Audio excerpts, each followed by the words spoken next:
Hello and welcome to the Choralosophy podcast.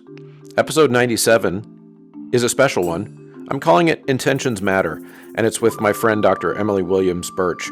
It's a special one because it's another joint podcast between myself at Choralosophy and her excellent podcast, the Music Ed Matters podcast. And so Emmy asked if we could debrief after the Southern ACDA convention that I was privileged to attend. And essentially what you're going to hear in this next episode is a portion of that podcast. You can go to her channel to hear the other portions of the podcast, but I chose to bring out a part of that conversation that touches on something that we talk about here at Choralosophy a lot, which is ways to understand the value of the connection of in-person conversation, which we had a lot of at these in-person conventions over the last few weeks for ACDA in the U.S. My global audience, that's our American Choral Directors Association. We have conventions, and all of our regions just had theirs. And we talk about the enneagram as kind of the underlying part of this conversation, which is, of course, a way to understand the motivations for behaviors of others. And it's always been my theory that the intentions do matter because they affect how you then respond to whatever it is, the person you're trying to know, to understanding why each other are doing the things that we're doing is crucial to being able to get to know each other. And of course, as colleagues, we've got to be able to support each other, we've got to be able to learn from each other, and we've got to be able to exist in a framework where we know that we all don't see the profession in the same way. And so, of course, you all know that that's a passion of mine. So I chose to highlight that part of the conversation for between Emmy and I think you're going to get a lot out of it, if nothing else, but to reflect on how some of these concepts in interpersonal connection and enneagram might apply to you and in your interactions with coworkers, with your students, and maybe with your family members and people you have relationships with. Before we get there, don't forget to head over to sightreadingfactory.com to get your memberships. Don't forget to look for sheet music at graphitepublishing.com, ryanmain.com, and of course you can get your resident singers masks at mymusicfolders.com. And a variety of other things there, of course, too. Choir robes, choirrobes.com.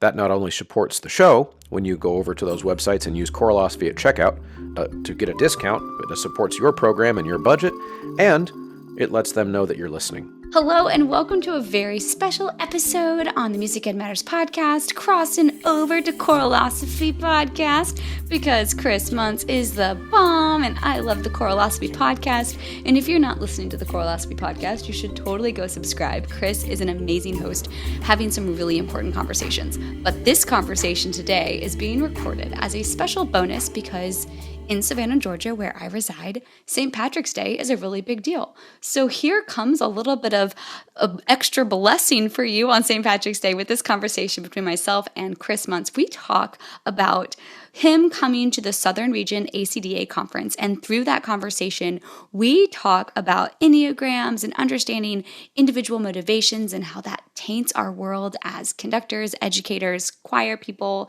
We talk about why we love these conferences and what we got out of the conferences and just so much more. My favorite part of talking to Chris is just how easy it is to have conversation. And it's a great reminder that this platform exists for that reason. To have the conversations and to go deep in thought and get past the surface level stuff and really figure out things that we as a choral community need to think about and grow about together. So this is my friend, Chris Munce from the Choralosophy podcast as we become better conversation advocates and talk about all sorts of things. I hope you enjoy.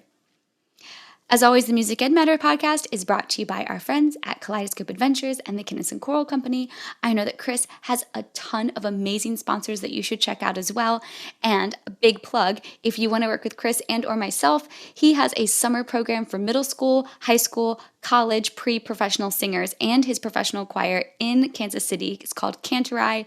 It's a summer festival. I put all the information in the episode notes, but you should totally check it out. You have until about May 15th to sign up, and it would be a blast to make music with young people in Kansas City with myself and Chris Munce. Anyway, enough of the announcements. Let's get into this conversation as we become better conversation advocates.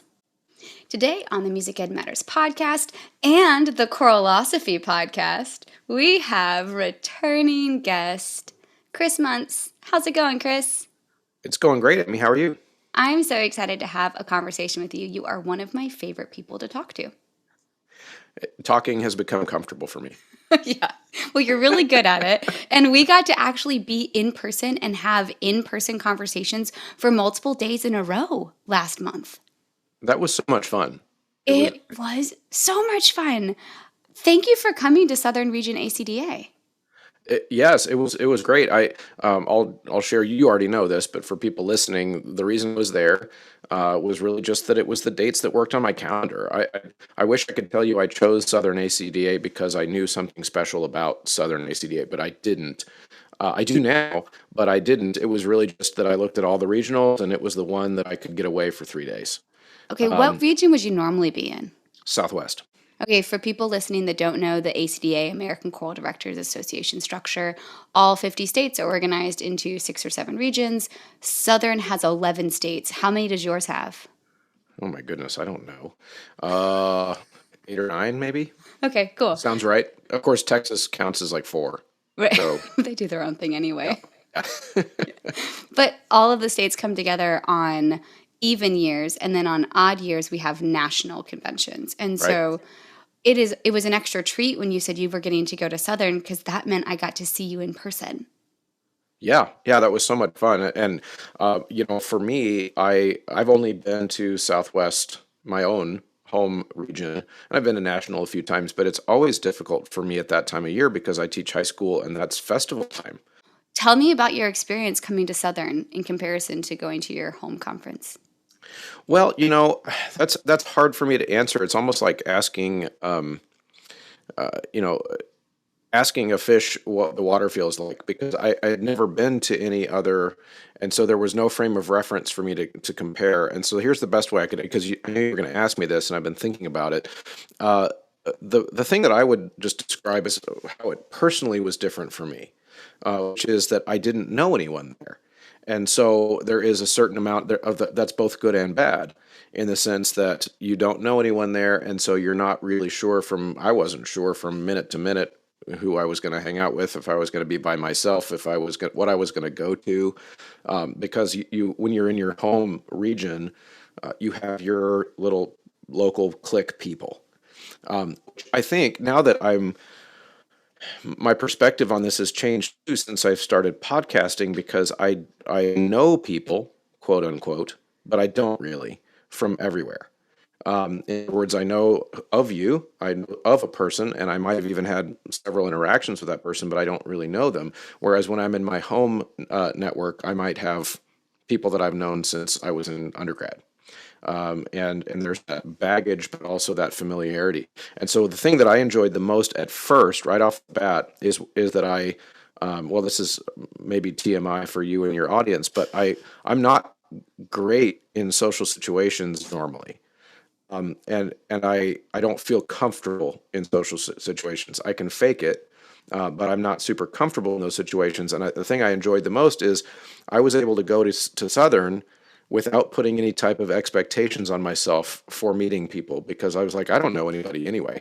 I get to just be open to whatever happens. Whereas when you're around other people that you already know, there's that one time I tried to talk to that person and it didn't go well, or whatever. You bring all that, and so I felt like I don't know. It's like almost a chance to go and just meet people with a clean slate. You had an anonymous factor. You didn't have to be anywhere. You didn't have to have a full lunch and dinner schedule. You could just show up and be you and remove some of those barriers. I'll rewind for a second. So I have a student we just did midterm reflections, and my student said, I really am struggling with some of the interaction stuff in class because I'm so introverted. I'm trying and I'm improving. Can you help shine a light on that for me? Because you are an amazing podcaster. But yet you said the social situation thing is not your favorite. Talk me through that a little bit. Well, so I didn't know you were going to therapize me, Emmy. Sorry, I'm so extroverted. I don't understand. No, it's good. I'm glad. I'm glad. So here's the best way I would explain that. I suck at small talk, which is one of the reasons I'm a good podcaster. I can talk. And I will have a conversation with you, even in a social setting, even if I've never met you before. But I'm going to want to skip really quickly to the like your life story and like what makes you you, and maybe even talk if I feel like the person is nerdy enough, I want to go right to like what philosophers have you read and what has influenced your opinion about this and this, and I'll go right to politics. I don't care. I'll go right to religion. I'll go to sexuality. I'll talk about any of those things with anyone. But the thing that I fear the most in social settings is small talk because I don't feel like I'm good at it. And so I think one of the things that causes that to be an anxiety producing situation for me is that since I feel disinterested in the small talk, that will come across to people sometimes as, well, he's just not interested in me, and therefore he's an asshole or whatever. I don't know if you blurp out words on your show, but okay. So and that's a false perception because I don't think of it that way. I actually think of it like, no, I want to get to know the real you. If I've got 10 minutes to talk with someone, I would rather it not be about the weather.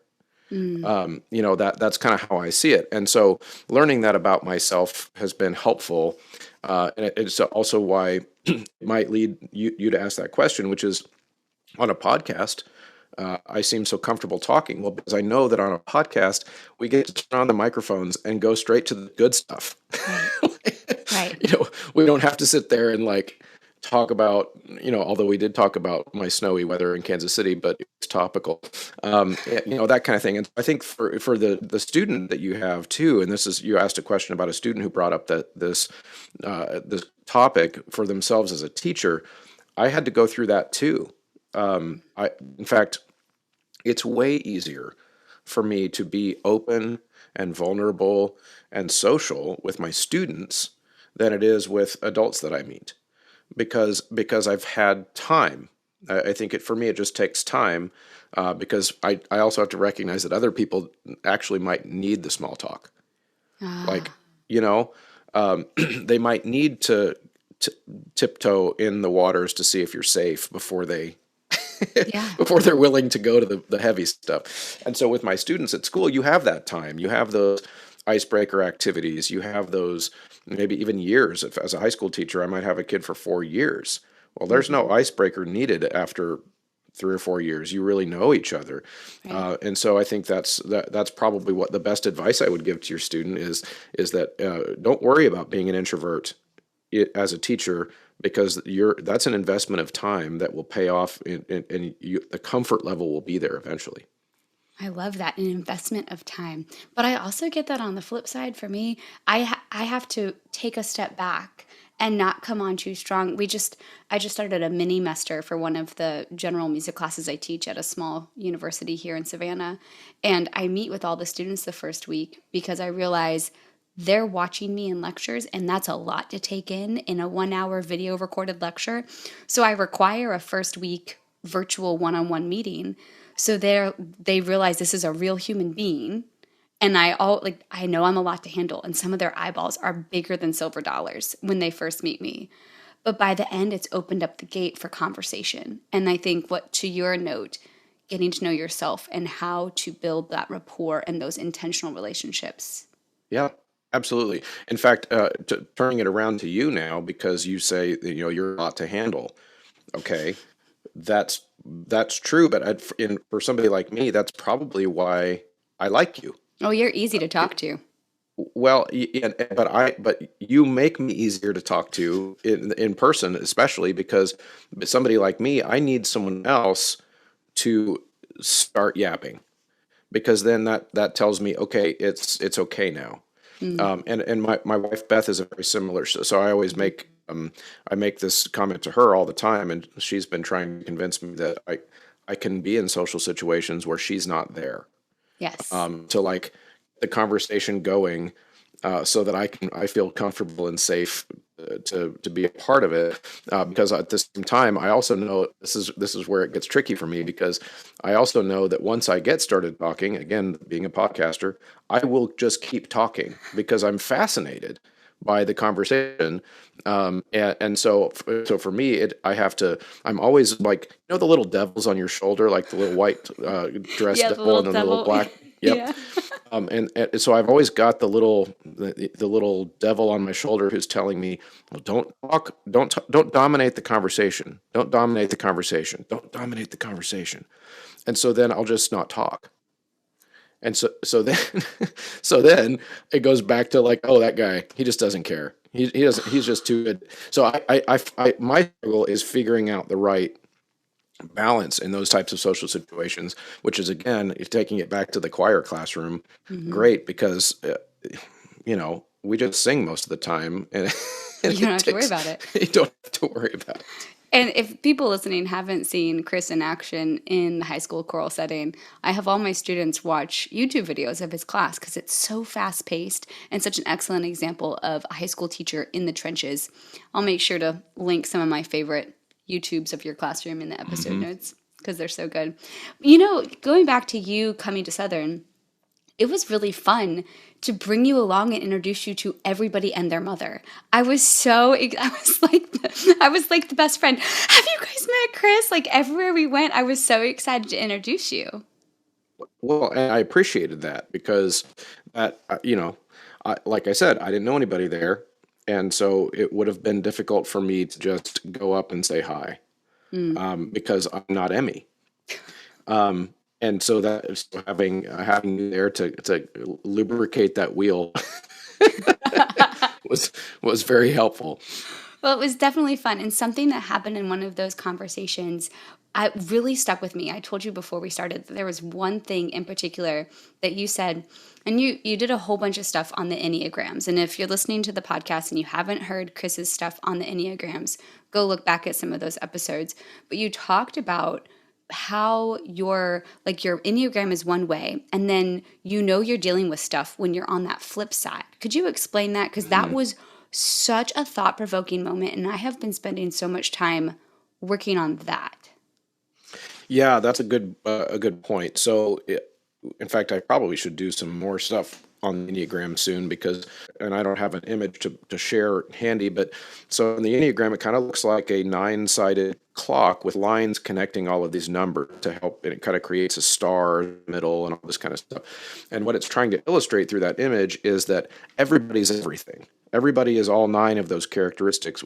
Is different, though, is that everybody's motivations for displaying certain behaviors might be different depending on which of those types, of the 9 types, they are more dominant. So you might watch 2 people, for example, exhibit the exact same behavior. But unless you know enough about that person, you wouldn't have any idea or any way to guess why they did that thing. Because 2 different people might have done, again, the same behavior and done it for 2 different reasons because of stimuli that you could never know about. That motivation factor is so impressive. Yeah. So, for example, something like Myers-Briggs test or some of those other personality tests. The Enneagram is not a personality test. It doesn't try to teach you what your personality type is. It tries to help you understand why you do the things you do, which I found very valuable because not only for myself, but then also as a teacher. I've read Enneagram types to my students. I've done exercises with them in class on this. And again, it's for acquired. In fact, I did a whole ACDA presentation for a couple different conventions last summer on this idea too.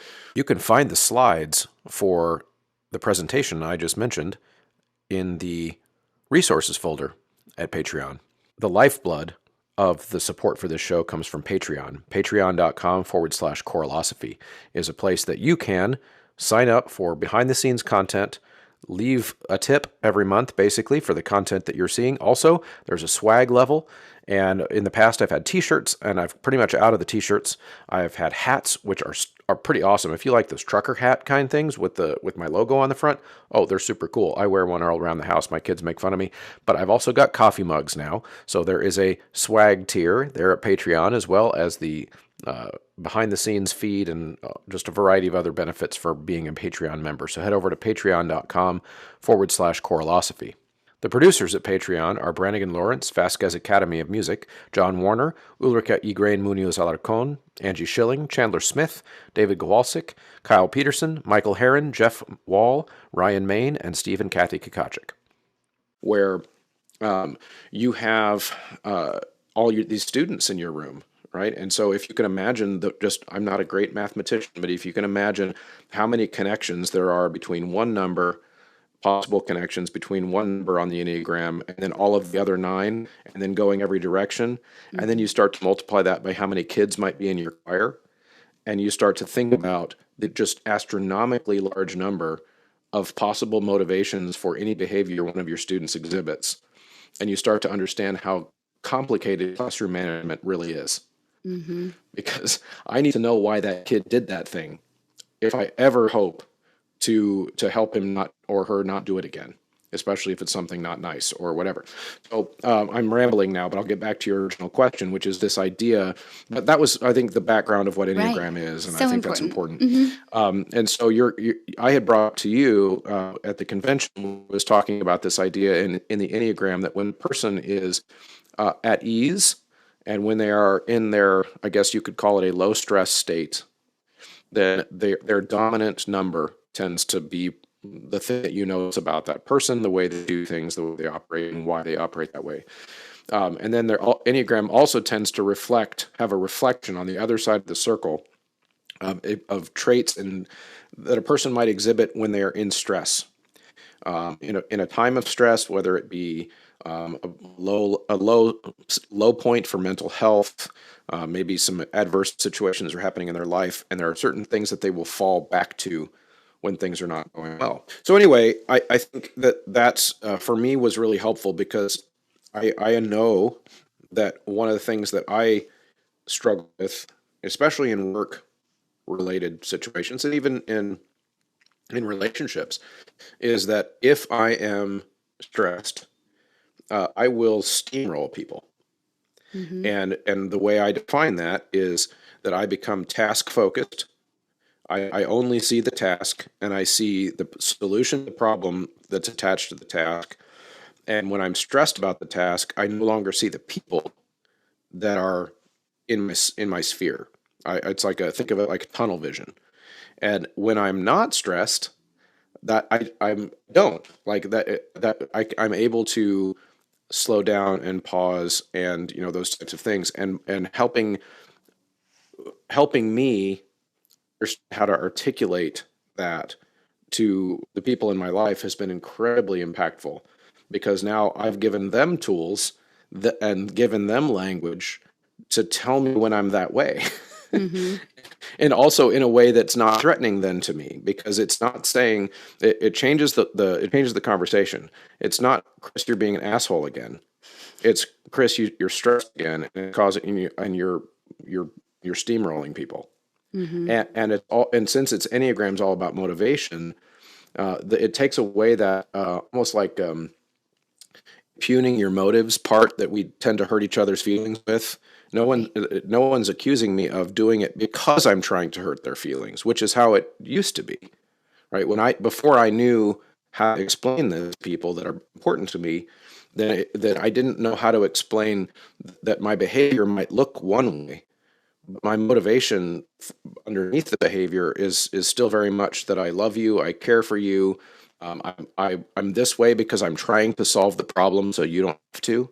It's the way that I think I'm showing love, but then I'm not able to, I'm not self-aware in that moment enough to know that I'm not showing love at all. But my motivation was anyway. And I think that really is really important to me as a concept, because I believe that has broader implications than just me. I think that has to do with how we talk to each other as colleagues, how we communicate with the larger world, is to assume that there are probably some good intents happening underneath whatever horrible thing you think you're seeing. Right. Is that there is probably someone that's in stress, probably someone who has experienced something that you couldn't know about unless you asked them. And that's been very, very influential for me over the last couple of years. Well, it was very impactful when you said it, and I have gone and done some really good digging, because I also come across a certain way when I'm stressed. That is, I'm now learning to empower the people around me with what words to say to help re-rail the situation. But it takes those conversations, and to loop it back to you being at ACDA Southern, it was so much fun to have these one-on-one conversations and to be able to invite you into people that I have known since I was 17, 18, 19. and throughout my entire professional career. And to hear the types of conversations that were happening, I feel like conversations and togetherness for me is the number one reason to go to a conference. What about for you? Absolutely. And yeah, in fact, the the listeners of my show have heard me tell the story a couple of times, so I'll just do the short version. But that's essentially what you just said is why I started a show in the first place. Is I felt like, I'm old enough to remember a pre-social media time as a choral director, and the only reason that I would have known, 20 years ago when I started, the only reason I would have known colleagues and what they think and what they believe and how they teach would have been from going to a convention. And the only reason I would have made friends with them is because we went to the bar after. And and then over the last few years, of course, I've noticed that has shifted into being you find out who people are and what they do and think and believe because of social media, which of course is a tiny snapshot into that person, and it's a horrible representation of the complexity, like I was saying before, with the enneagram and all the possible combinations of why that person might have typed that thing and hit send. We have no idea. And so from a convention, you have that in person, even the body language, the eye contact, the tone of voice, all that matters. Yeah, it's so important. And I love that you told me that in the beginning when I first met you. You said, I started this podcast to continue those conversations we were having at the bars in the evenings after the conference all day. And this podcast started for similar reasons, but different. I got home from a conference and realized that the students that I'm teaching will never get to meet every single one of these people that I know.